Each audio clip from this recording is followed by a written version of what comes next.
Bonjour à vous et bienvenue dans le 169e épisode de votre podcast Le Bulleur, le podcast qui va vous donner envie de lire de la bande dessinée. Le Bulleur vous propose toutes les 2 semaines de retrouver en une vingtaine de minutes 7 albums de bande dessinée qui viennent de sortir en librairie et que je prendrai le soin de vous présenter.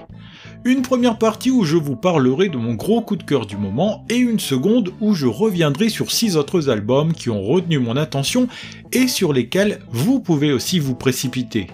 Au sommaire de ce nouvel épisode, je commencerai par vous parler en détail de l'album La Neige était sale, adaptation en bande dessinée d'un roman de Georges Simenon par le duo Jean-Luc Fromental au scénario, Bernard Isler au dessin et c'est édité chez Dargaud.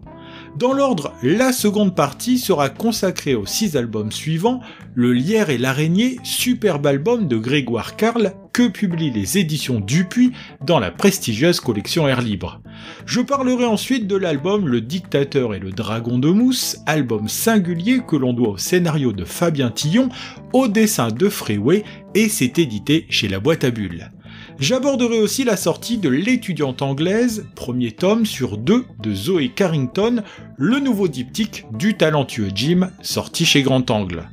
Ensuite, je vous parlerai de l'album Viviane Mayer, Clair Obscur, que l'on doit au scénario de Marzena Sowa, au dessin d'Émilie Plateau et que publient les éditions Dargaud. Je vous présenterai aussi Audrey Hepburn, Un ange aux yeux de fan, qui prend place dans la collection 9,5 des éditions Glénat et que l'on doit au duo Jean-Luc Cornette au scénario et Agnès Innocente au dessin. Enfin, je terminerai par la réédition en intégrale de Fleurs de nuit, très bel album que l'on doit à un duo d'auteurs italiens, Giovanna Furio au scénario, Marco Nizzoli au dessin et c'est édité chez Glénat. 6 albums qui, comme vous l'aurez compris, sont des titres de grande qualité que j'ai adoré découvrir. Voilà pour le sommaire de cet épisode copieux, un épisode que vous pouvez prolonger sur Instagram en découvrant en images ces différents titres, mais vous en découvrirez bien d'autres encore qui ne seront pas présentés ici. Sachez que si vous nous écoutez depuis Spotify, vous pouvez vous précipiter sur l'application pour vous abonner si ce n'est pas déjà fait, mais aussi voter pour votre album préféré parmi les 7 présentés ici. Il me reste à vous souhaiter une très bonne écoute, de belles découvertes et je l'espère aussi, de très bonnes futures lectures. Avec La Neige était sale, c'est déjà le second album de la collection des romans durs de Georges Simenon qui arrive en librairie, sans compter les 3 cahiers et l'album L'Ostrogo que l'on doit au trio Fromental, Bocquet et Loustal.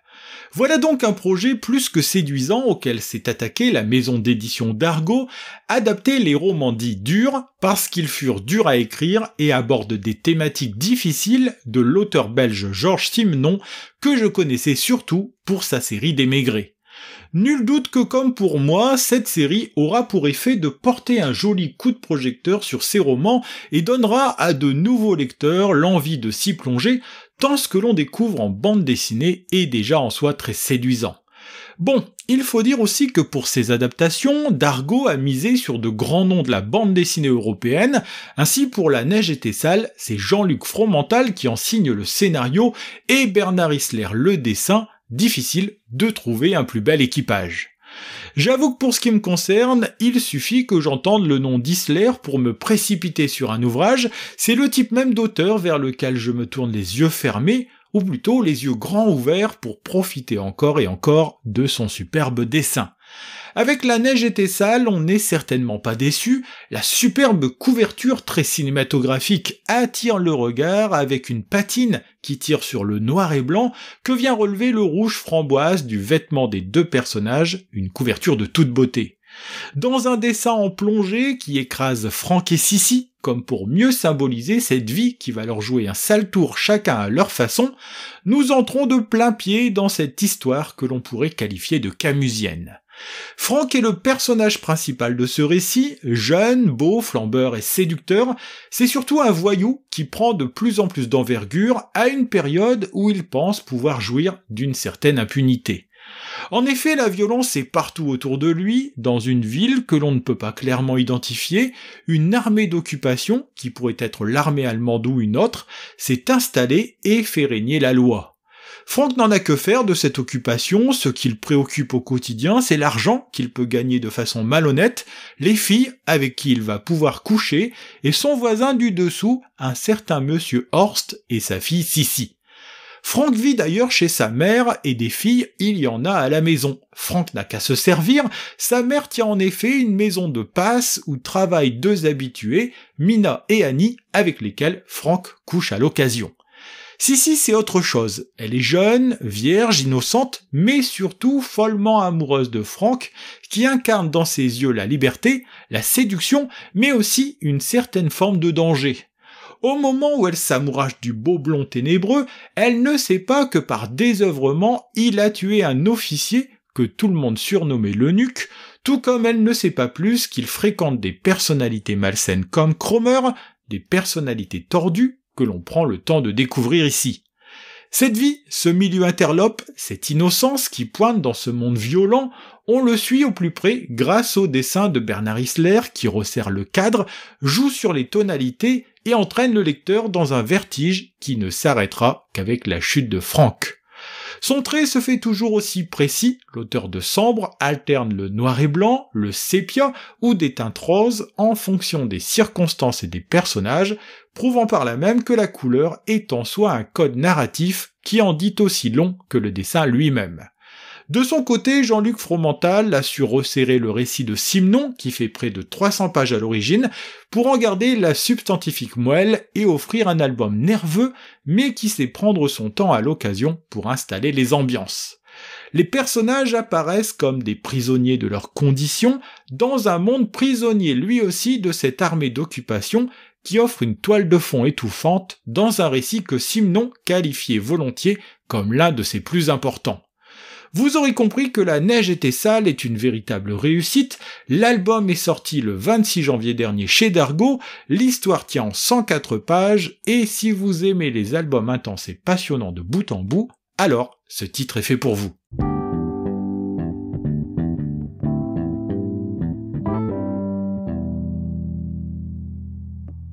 Deuxième partie de ce podcast dans laquelle je vous propose de découvrir plus brièvement 6 albums sortis ces dernières semaines en librairie.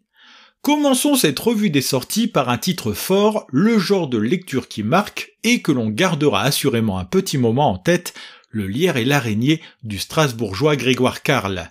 Si je précise le lieu d'où est originaire cet artiste talentueux et toujours surprenant, c'est parce que c'est dans sa région et sa ville de naissance qu'il nous entraîne pour revenir sur l'un des épisodes forts et douloureux de la Seconde Guerre mondiale. En attendant, c'est par une scène champêtre et bucolique qu'il ouvre son album, celle d'un enfant parti à la pêche avec son grand-père, un grand-père taiseux, mais dont on va découvrir l'histoire tout au long des 200 pages de cet ouvrage.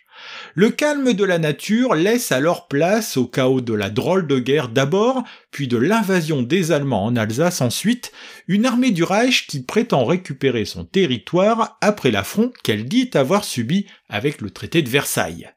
Une grande partie des Alsaciens ont alors quitté leur région et c'est petit à petit qu'ils vont revenir dans un endroit où le drapeau avec la croix gammée, l'araignée comme on l'appelle, s'est substitué au drapeau bleu, blanc et rouge. S'il faut bien reprendre le cours de son existence, le travail à l'usine, on va se familiariser avec un petit groupe de jeunes gens qui se retrouvent pour aller à la pêche après le travail et qui va tomber sur tout un arsenal laissé par les Français durant leur fuite. Détestant la présence allemande, du haut de leurs 16-17 ans, ils vont apprendre à manier les grenades et les armes et vont créer un groupe de résistance baptisé la Feuille de Lierre, un groupe qui se verra bientôt renforcé par un second, la Main Noire. C'est cette histoire réelle que Grégoire Carle a décidé de mettre en dessin, celle de ces jeunes gens qui n'ont pas capitulé devant l'ennemi et qui ont décidé de tenir tête au Reich au péril de leur vie. Certains en paieront d'ailleurs le prix fort, ce sera le cas de Marcel Venum ou encore Czeslaw Sieradzki, auxquels l'album rend hommage en passant, de jeunes hommes qui ont mis leur insouciance entre parenthèses pour résister à l'envahisseur. D'ailleurs, en tant que lecteur, bien que la période soit éloignée dans le temps, on est au plus proche de ces hommes dont l'action se radicalise de jour en jour et inquiète de plus en plus le commandement nazi de la région. Les planches de Grégoire Carl sont de toute beauté, il y mélange les aquarelles et l'encre de Chine en couleur directe pour sublimer cette nature que l'homme abîme, tout comme il nous montre la cruauté de la guerre. Pour lui, préserver l'homme et préserver la nature ne sont que les deux faces d'une même pièce, et avec beaucoup d'astuce et d'intelligence, il sait allier tout cela dans un album dont le titre Le lierre et l'araignée combine le végétal et l'animal. C'est dans la prestigieuse collection Air Libre des éditions Dupuis qu'est arrivée en librairie le 26 janvier dernier cette bande dessinée, un titre qui, comme vous l'avez compris, ne m'a pas laissé indifférent du tout. C'est une histoire bien singulière que l'on retrouve dans Le Dictateur et le Dragon de Mousse, titre du coup de cœur suivant, une histoire qui ne redore certainement pas le blason de la Corée du Nord, qui n'est déjà pas très brillant. Dans cette histoire, nous allons suivre un comédien et réalisateur coréen du Sud, un certain Shin Sang-ok, en rupture avec son pays et venu s'installer à Hong Kong où il enchaîne les tournages. Si Shin multiplie les projets, c'est peut-être aussi pour oublier la disparition de son ex-femme, Choi Eun-hee, qui a disparu du jour au lendemain sans laisser de traces, chose qui interroge au plus haut point. Voilà le point de départ de cet album passionnant qui nous fait plonger dans une histoire hallucinante et captivante, d'autant plus qu'elle prend appui sur une mésaventure véritablement arrivée à son principal protagoniste ainsi qu'à sa femme. Après avoir suivi au plus près notre héros d'un plateau de tournage à l'autre, en compagnie de son homme à tout faire, Ringo, on va le voir à son tour se faire enlever par celui qui est derrière tout cela, le régime nord-coréen, représenté ici par le dictateur Kim Jong-il. S'il est bien entendu compliqué de savoir combien de personnes le régime a fait kidnapper depuis sa création, il faut savoir que c'est une véritable spécialité locale, même si le kidnapping qui nous intéresse ici n'est pas réalisé au hasard. En grand amateur de cinéma qu'il est, il a une cinémathèque impressionnante, Kim Jong-il est bien conscient de l'indigence du cinéma dans son pays et voit dans le couple que forment Shin et Choi une opportunité pour le faire évoluer en qualité et lui donner un certain lustre. Si Shin refuse d'abord de servir la cause nord-coréenne, vous le savez comme moi, le régime sait alors se montrer très persuasif par des méthodes que l'on découvre au fil des pages dans un album rendu passionnant par le scénario de Fabien Tillon. Mélangeant habilement la réalité d'une situation avec la fiction, il offre une histoire au lecteur qui permettra au passage d'en savoir un peu plus sur le cinéma asiatique et ses grands genres. Finissant par jouer le jeu du régime, le couple n'a plus alors qu'un objectif, réussir à s'enfuir, mais depuis un pays connu dans le monde entier pour son côté hermétique et pour ses mesures de rétorsion sans pitié. Le dessin expressif de Freeway offre une plongée des plus convaincantes dans cette partie de l'Asie, sans trop en faire sur le côté exotique, permettant aussi aux couleurs de jouer un rôle ici pour souligner la violence ou encore là pour accentuer l'idée d'enfermement et d'embrigadement. Son dessin est simple, mais soigné, il offre un écrin de choix pour cette histoire que l'on trouve de plus en plus hallucinante au fur et à mesure que l'on s'enfonce dans cette bande dessinée qui fait 144 pages. Complété en fin d'album par un dossier sur le cinéma asiatique et une interview de Julien Cévéon, nous avons au final un objet passionnant sorti le 7 février dernier chez la Boîte à Bulles, que je recommande plus que chaudement. Je vous propose maintenant de changer totalement d'univers et de faire la rencontre de Zoé Carrington, nom de l'héroïne de Jim, l'auteur d'Une nuit à Rome, autre album de ce qu'il a baptisé sa trilogie des ex, comme autant d'histoires d'amour qui appartiennent au passé. S'il y a une chose qu'on ne peut pas reprocher à Jim, c'est cette façon de savoir raconter des histoires qui ont pour objet principal les sentiments, une palette qu'il déploie depuis des années dans des albums qui ont connu un véritable succès auprès du grand public. Il faut dire que ces histoires sont souvent portées par de splendides jeunes femmes, et Zoé Carrington ne déroge pas à la règle. Cette superbe brune au tempérament de feu, qui vit pour l'instant présent, va non seulement marquer la vie de Simon, héros de cette histoire, mais aussi celle des lecteurs et des lectrices qui vont se plonger dans ce titre. Zoé, on apprend à la découvrir par petites touches dans un premier tome sur 2, qui revient sur le passé et qui raconte cette rencontre entre la jeune femme et 3 étudiants tout droit arrivés de France, Simon donc, Rothenberg et JP. Les trois se rêvaient en as de la finance, mais les trois rêvaient surtout d'avoir la belle Zoé à leurs bras, et si chacun a connu sa petite aventure avec la jeune Anglaise, c'est finalement un jeune homme de bonne famille, blond et irrésistible, un certain Léo, qu'elle a fini par choisir et épouser. D'ailleurs, c'est pour célébrer les 30 ans de Léo que Zoé Carrington a recontacté les trois Français, c'est qu'il se prépare à Londres une fête géante qui va permettre de fêter cet événement en grande pompe, événement qui permettra de renouer avec Zoé. Simon, qui avait passé une semaine intense du temps de ses années d'étudiant, n'a jamais oublié le visage, ni même le corps, de celle qui l'a fait vibrer et qui a gravé à tout jamais en lui le souvenir d'une fille merveilleuse avec qui il aurait aimé passer sa vie. Bien entendu, Jim, qui sait bâtir des scénarios, prépare bien des rebondissements à son lecteur, avec une surprise que l'on voit arriver en fin d'album et qui donne déjà envie d'avoir la suite entre les mains. Alors qu'il sort en parallèle son premier film, il nous offre ici une histoire qui a maturé pendant des années, un titre très plaisant à parcourir, ne serait-ce que pour la beauté de son héroïne, sublimée par son superbe coup de crayon.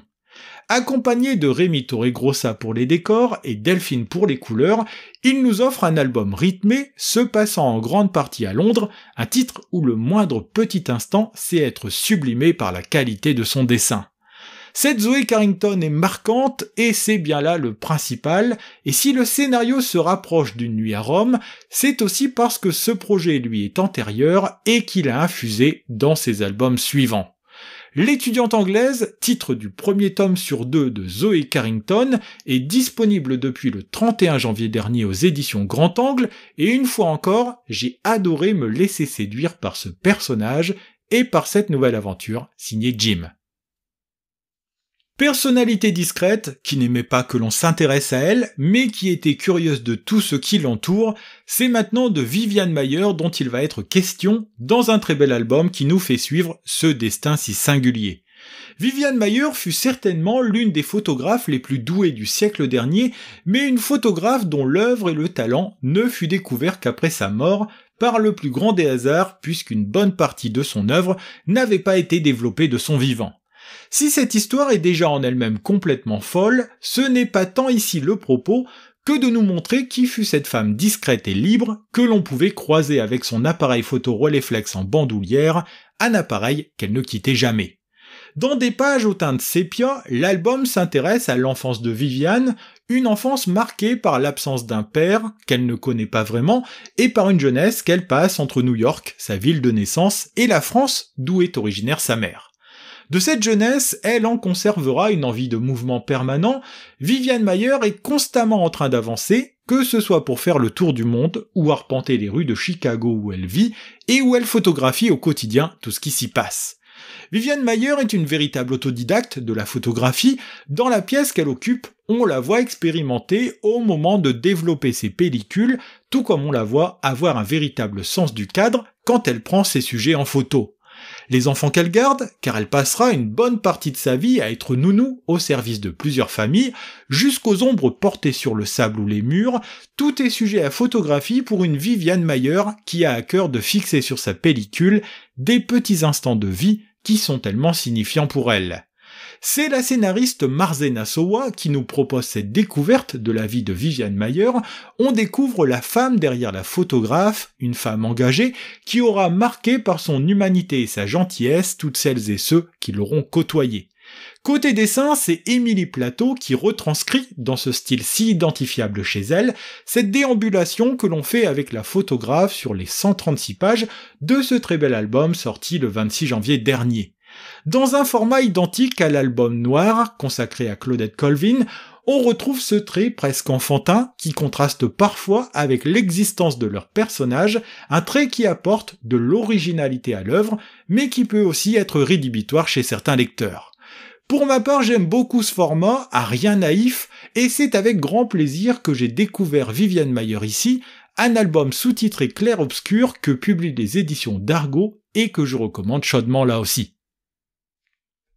C'est à une autre personnalité féminine que s'intéresse notre coup de cœur suivant, une actrice mondialement célèbre qui vient prendre place dans la fameuse collection 9,5 des éditions Glénat, je veux parler d'Audrey Hepburn. Celle que la bande dessinée surnomme l'ange aux yeux de fan, en raison de ses grands yeux qu'elle n'a pas hésité à ouvrir sur la misère du monde, se raconte ici en 168 pages d'un album que la couverture donne très envie de parcourir. Ce regard qui mélange l'innocence et la séduction est une très belle invitation à découvrir l'existence de celle qui est née en 1929 à Ixelles, dans la banlieue de Bruxelles, mais qui sera naturalisée anglaise par un père qui la déclare née à Londres. Le père va d'ailleurs être la première douleur de la future actrice, ce père qui affiche ses sympathies nazies dans un monde qui bascule doucement vers la guerre et que va subir celle qui est née Eda et qui, dès son arrivée aux Pays-Bas, prendra le prénom d'Audrey. De la guerre, elle en retient les privations et la peur de terminer entre les mains des soldats SS, une privation qui lui donnera une conscience aiguë de la misère que vivent les enfants dans le monde et en fera une grande ambassadrice de bonne volonté de l'UNICEF dans la dernière partie de sa vie. Tout cela, le scénario de Jean-Luc Cornette nous le fait découvrir après avoir brossé la carrière professionnelle cinématographique d'une comédienne qui a commencé par faire de la danse et qui viendra au cinéma par le biais de petites figurations. Mais très rapidement, sa beauté, sa taille svelte et son sens de la comédie la feront remarquer et lui permettront de tourner avec les meilleurs, remportant au passage plusieurs Oscars et une réputation qui en font une actrice très convoitée. Si l'on regrette toujours avec cette collection de passer rapidement sur certains moments de sa vie que l'on aimerait voir creuser, se dessinent ici les contours d'une personnalité fragile mais volontaire qui adorait au moins autant les animaux que les humains. La douceur du personnage est soulignée ici par le trait tout aussi doux et parfois presque naïf d'Agnès Innocente qui donne beaucoup de caractère à cet ouvrage et qui offre au final une lecture des plus agréables à faire. D'Hollywood en passant par Londres ou la Suisse avec sa propriété de Tolochenaz où elle s'éteindra à l'âge de 63 ans, on suit, grâce à un dessin fluide et simple à comprendre, ce destin singulier que l'on prend plaisir à découvrir ici. Fan de l'actrice ou simple curieux ayant de l'intérêt pour le cinéma, on prend un véritable plaisir à se plonger dans ce titre, sorti le 24 janvier dernier, un album passionnant que je recommande vivement. Comme toutes les 2 semaines, je conclus cet épisode en donnant de la place à un ouvrage spécial, un titre qui, comme pour le précédent, est sorti aux éditions Glénat et reprend en un seul album les 2 tomes publiés à l'origine en 2021. L'ouvrage s'appelle Fleurs de nuit et il nous vient d'un duo d'auteurs italiens, Giovanna Furio pour la partie scénario et Marco Nizzoli pour le dessin. C'est d'ailleurs en Italie, du côté de Venise, que nous entraîne ce récit qui mélange à la fois la petite histoire, celle d'un trio composé d'un frère, d'une sœur et d'un ami, et la grande histoire, celle de la Seconde Guerre mondiale. Esther et Jacopo sont jumeaux et en cet été 1933, ils passent de bons moments en compagnie d'Hans avec qui ils sont inséparables, représentant ainsi de fait cette amitié naissante entre l'Allemagne et l'Italie, lien qui aura un impact pour le trio comme pour les 2 pays. C'est que derrière les sourires affichés sur la photo et la légèreté de la situation se cachent en réalité des périls qui vont peu à peu monter à cette période du XXe siècle, des périls que l'on devine déjà et que l'on va découvrir au fur et à mesure de la lecture. Mais en attendant, notre trio profite du soleil vénitien et un rapprochement s'opère entre Jacopo et Hans, dont la relation, connue d'Esther, doit rester secrète en raison de son aspect jugé scandaleux à l'époque. Mais voilà, les tourments de l'histoire vont rattraper les amours de jeunesse, surtout quand les parents s'en mêlent, et bientôt Hans doit regagner l'Allemagne pour qu'il devienne un soldat efficace du Troisième Reich. Jacopo et Esther, juifs tous les 2, vont de leur côté subir les décisions de l'État fasciste italien que l'Allemagne nazie dans les années 40 va venir contrôler, une période où les 2 vont retrouver Hans qui a forcément changé sous les ordres d'Hitler. Avec beaucoup de justesse et d'intelligence, Giovanna Furio réussit à mélanger de nombreuses thématiques dans une période pour le moins troublée, réussissant par là même à rendre attachants ces personnages qui doivent lutter contre les tourments de leur époque. Abordant des thématiques comme l'antisémitisme, l'homosexualité, la filiation ainsi que l'amour et l'amitié, elle offre une histoire passionnante au crayon d'un Marco Nizzoli qui la met parfaitement en image. Avec un style gracieux que la mise en couleur sait mettre en avant, il nous offre cette plongée où l'intime et l'universel se mélangent, où les corps nus des deux jeunes hommes répondent au massacre perpétré par l'armée allemande. Cette mise en couleur alterne d'ailleurs entre le sombre et le lumineux, un jeu de contraste qui reprend tout le propos de cette histoire, où se mélange la beauté et la laideur d'un siècle tourmenté qui prend vie sous nos yeux dans toute sa complexité. Revenu en librairie le 17 janvier dernier dans un album unique qui fait 112 pages, j'ai été ravi de découvrir ce Fleur de nuit à côté duquel j'étais passé au moment de sa première sortie en librairie, il y a 3 ans maintenant. Ainsi se termine ce 169e épisode de votre podcast Le Buller, un épisode consacré dans sa première partie à l'album La Neige était sale, adaptation d'une œuvre de Georges Simenon par le duo Jean-Luc Fromental au scénario, Bernard Isler au dessin et qui est publié chez Dargaud. J'ai comme toujours pris plaisir à vous préparer et à vous présenter cet épisode, j'en profite pour remercier au passage les différentes maisons d'édition qui m'aident grandement dans cette tâche. Pour que puisse continuer d'exister ce podcast, n'hésitez pas à vous abonner, à laisser une note sur les plateformes de podcast ou encore à en parler autour de vous pour le faire connaître. Le Buller en images, c'est sur Instagram que ça se passe, sur le compte lebuller.podcast, vous y retrouverez la présentation des 7 albums évoqués aujourd'hui, mais aussi d'autres titres sortis récemment en librairie. C'est aussi le lieu idéal pour me contacter et interagir avec moi, et en attendant de vous retrouver le lundi 26 février, je vous souhaite de très bonnes semaines, mais aussi de très bonnes lectures.